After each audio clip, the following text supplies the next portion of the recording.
बिस्मिल्लाहिर्रहमानिर्रहीम। अल्लाहुम्मा मालिकल मुल्क तुअतिल मुल्क मन तशा व तंसिकुल मुल्क मिम्मन तशा व तुइज़्ज़ु मन तशा व तुज़िल्लु मन तशा बियदिकल खैर इन्नका अला कुल्लि शैइन क़दीर। सदक़ल्लाहु मौलानल अज़ीम व सदक़ रसूलुहुन नबियुल करीम।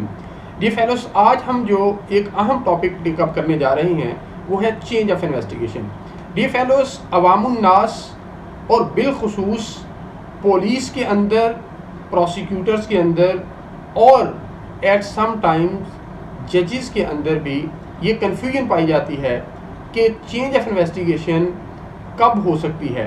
यानी क्या ये सबमिशन ऑफ चालान से पहले हो सकती है, क्या सबमिशन ऑफ चालान के बाद हो सकती है, क्या फ्रेमिंग ऑफ चार्ज के बाद हो सकती है या नहीं हो सकती, ड्यूरिंग ट्रायल हो सकती है या नहीं हो सकती। इस हवाले से हम एक एग्जॉस्टिव डिस्कशन करेंगे विद इन शॉर्टेस्ट टाइम।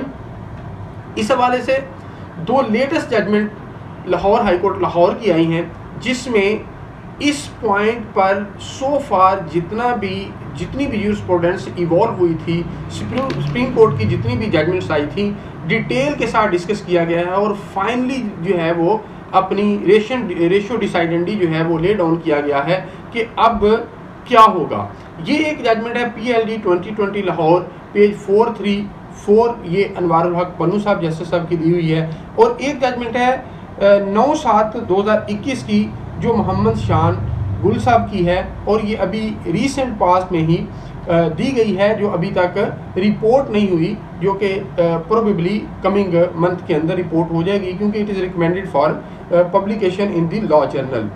ये फेलोस, अवामुन नास के लिए, लेमैन के लिए इतना समझ लीजिए कि इन दोनों जजमेंट्स के अंदर कैटेगोरिकली ये बात कह दी गई कि जो चेंज ऑफ इन्वेस्टिगेशन है इस पर कोई बार नहीं है, तफ्तीश तब्दील हो सकती है चालान सबमिट होने के बाद, चार्ज फ्रेम होने के बाद, ड्यूरिंग ट्रायल, लेकिन जजमेंट पास होने के बाद तफ्तीश जो है वो तब्दील नहीं हो सकती।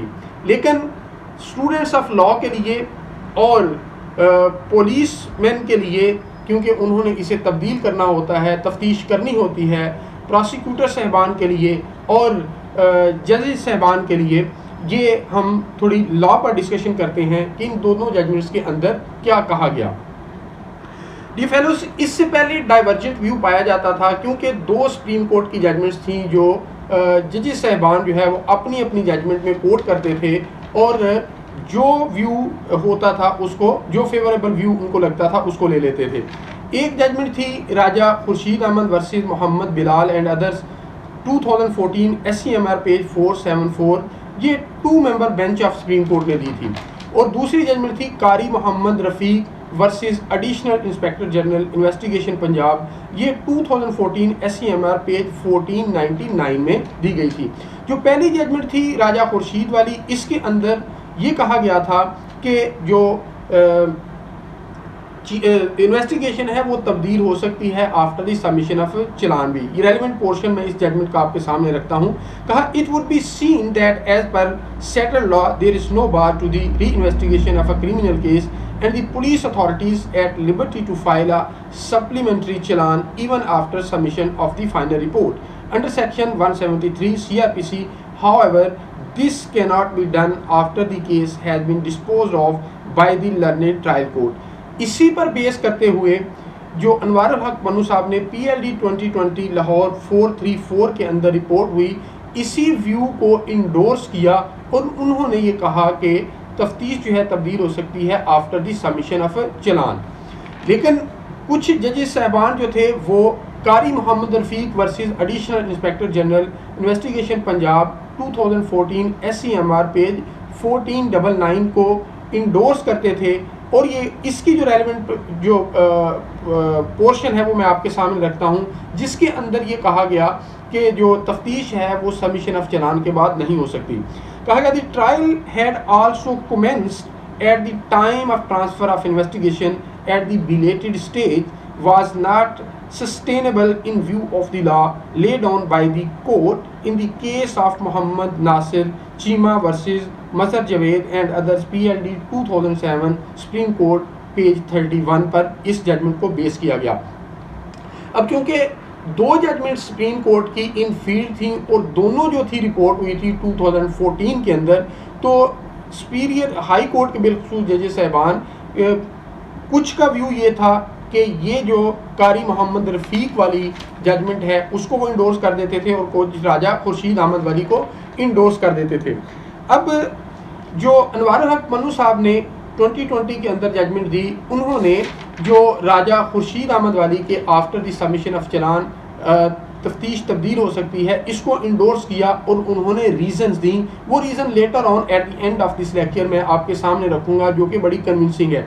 लेकिन इससे पहले जो शान गुल साहब ने जो स्टेयर डिसाइसिस जो प्रिंसिपल है जो डॉक्टर है उसको डिटेल के साथ डिस्कस किया और उसकी रोशनी में ये कहा कि after the submission of challan, after the framing of charge and during trial, before the pronouncement of judgment, at any time तब्दीली तफ्तीश हो सकती है स्टेयर डिसाइसिस प्रिंसिपल की बुनियाद पर।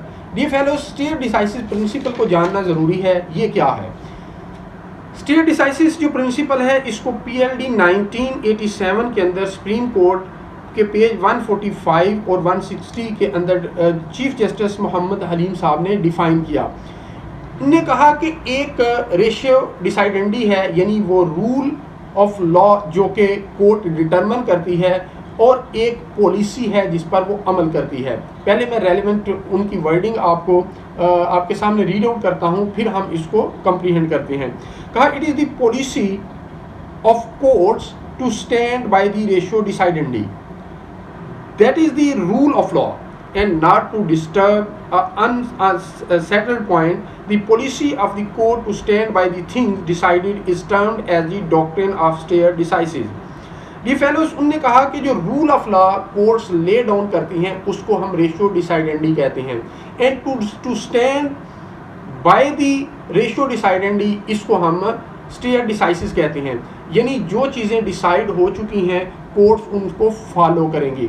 लेकिन स्टेयर डिसाइसिस का आगे प्रिंसिपल ये है कि सुप्रीम कोर्ट सपोज अपने ही सुप्रीम कोर्ट पर ये जो स्टेयर डिसाइसिस का प्रिंसिपल है वो अगर सुप्रीम कोर्ट की जजमेंट है उसको फॉलो करना सुप्रीम कोर्ट पर लाजिम नहीं है। लेकिन उसके अंदर ये बात मद्देनजर रखी जाएगी कि अगर लार्जर बेंच ने दिया है, अगर फुल बेंच ने दिया है तो लार्जर बेंच उसे फॉलो करेगा, अगर लार्जर बेंच ने दिया है तो उसको डबल बेंच फॉलो करेगा, अगर डबल बेंच ने दिया है तो उसको सिंगल बेंच फॉलो करेगा। यही हाई कोर्ट के अंदर देखा जाएगा। अब अगर इन्होंने ये कहा कि जब स्टेयर डिसाइसिस की बुनियाद पर इन दोनों जजमेंट का हम मुवाजना करते हैं, ने कहा कि ये दोनों जजमेंट्स 2014 के अंदर आई हैं, तो अब 2014 के अंदर जब दोनों जजमेंट सुप्रीम कोर्ट की हैं तो स्टेयर डिसाइसिस की बुनियाद पर किसको फॉलो किया जाएगा। उन्होंने इस दोनों जजमेंट्स की थोड़ा ऑपरेशन किया और हेयर स्प्लिटिंग की। तो उन्होंने कहा कि जो राजा खुर्शीद वाली जो जजमेंट है जिसके अंदर ये कहा गया कि आफ्टर द सबमिशन ऑफ चलान जो है वो तफ्तीश हो सकती है, ये जो प्रोनाउंस हुई ये 13/9/2013 को हुई और ये 2 मेंबर बेंच की जजमेंट थी। और जो कारी मोहम्मद रफ़ीक वाली थी जिसके अंदर ये कहा गया कि आफ्टर द सबमिशन ऑफ चलान जो है वो तब्दीली तफ्तीश नहीं हो सकती, ये 25/4/2014 को हुई, लेकिन ये 3 मेंबर बेंच पर मुश्तमिल थी। अब वो जजमेंट जिसके अंदर ये कहा गया कि आफ्टर द सबमिशन ऑफ चलान तब्दीली तफ्तीश नहीं हो सकती, वो 2 हवाले से प्रिवेल करनी चाहिए जो राजा खुर्शीद वाली जजमेंट है उस पर। एक तो ये है कि ये लेटर इन टाइम जो है वो आई है, और दूसरा ये है ये 3 मेंबर पर मुश्तमिल है। उन्होंने कहा कि as far as these 2 judgments are concerned, और इनमें से कौन सी प्रिवेल करेगी, उनके मुताबिक कारी मोहम्मद रफ़ीक वाली प्रिवेल करेगी क्योंकि ये 3 मेंबर्स पर मुश्तमिल है। और उन्होंने स्टेयर डिसाइसिस के हवाले से ये प्रिंसिपल मुख्तलिफ जजमेंट्स कोट कर ये बता दिया कि अगर लार्जर बेंच वाली या फुल बेंच वाली जजमेंट है वो डबल बेंच वाली जजमेंट पर प्रिवेल करेगी।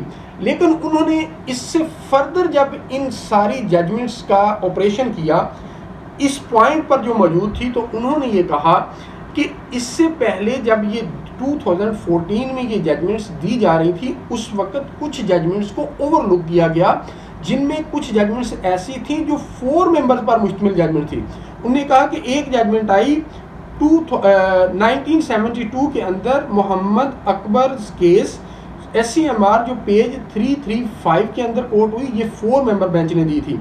और एक मोहम्मद अशफाक केस जो 2014 के अंदर आई SCMR पेज 1924, ये 3 मेंबर बेंच ने दी थी। और बहादुर केस 2016 SCMR 373 पेज, और ये 3 मेंबर बेंच ने दी थी। उन्होंने कहा कि अब सुप्रीम कोर्ट ने in the number of its judgments ये point once for all settle कर दिया है कि in case of conflict between judgments of supreme court the judgments of the larger bench prevails. उनने कहा कि ये प्रिंसिपल किसके अंदर होल्ड हुआ, 2011 SCMR page 446, 2010 SCMR page 1495, 2008 SCMR page 404, 2006 SCMR page 1637, 1997 SCMR page 368। उन्होंने कहा कि इन जजमेंट्स के अंदर ये point once for all settle हो गया कि अगर लार्जर बेंच की जजमेंट है तो वो डबल बेंच पर प्रिवेल करेगी।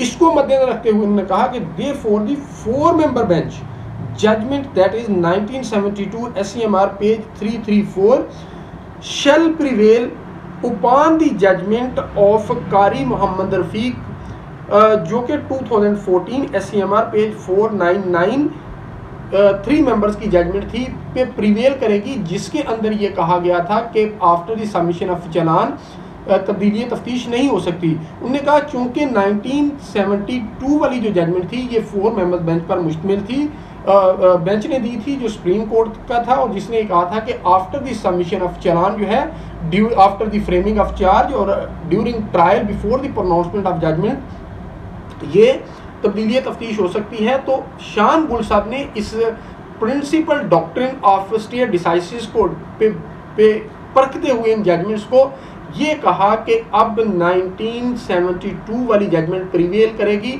और जिसके नतीजे में री इन्वेस्टिगेशन, फर्दर इन्वेस्टिगेशन और transfer investigation is permissible even after submission of challan और for that matter framing of charge and till the time the trial is concluded. Dear fellows, ये तो शान गुल साहब ने डॉक्ट्रिन ऑफ स्टे डिसाइसिस की बुनियाद पर अपनी फाइंडिंग दी कि अब के बाद after the submission of challan, after the framing of charge, during trial, before the pronouncement of judgment किसी भी वक्त तब्दीली तफ्तीश हो सकती है। लेकिन अनवारुल हक पन्नू साहब ने जो 2020 की जजमेंट दी उसके अंदर जो reasoning the change of investigation की वो बड़ी इंटरेस्टिंग है और स्टूडेंट ऑफ लॉ के लिए जानना ज़रूरी है। उनने कहा कि जब जो आर्टिकल 18A पुलिस ऑर्डर 2002 का चेंज ऑफ इन्वेस्टिगेशन के साथ डील करता है, उसकी जब हम माइन्यूट पेरूजल करते हैं तो वो हमें ये बताता है कि, बल्कि मैं इसके जो एग्जैक्ट वर्डिंग है फॉर योर कन्वीनियंस वो रीड आउट कर देता हूँ। उन्होंने कहा कि article 18 of police order 2002 when examined it explicitly set out no period of limitation for filing of application seeking any change of investigation after its commencement from the stage of registration of a criminal case under section 154 CRPC. Only the statutory period of 7 days has been provided in the said article in order to pass an order by the relevant authority for the change of first and second change of investigation. This period, however, in case of third change of investigation has been fixed as 30 days.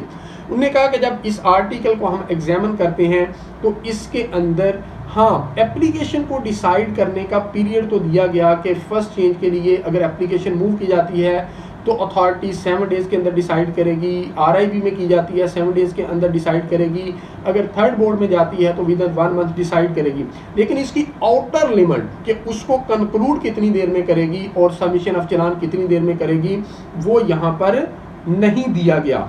इसलिए उन्होंने कहा कि this is perhaps to enable the investigating officer to find out the truth of the matter under his investigation, the submission of report under section 173 CRPC and commencement of trial thus creates no bar to pass an order for the change of investigation in terms of Article 18A of the Police Order 2002। एक तो बात इन्होंने ये कर दी। दूसरी बात उन्होंने ये कही कि अब जब ये ओपिनियन आ रही है पुलिस की, needless to say that the opinion of the investigating officer is neither admissible in evidence nor binding upon the courts.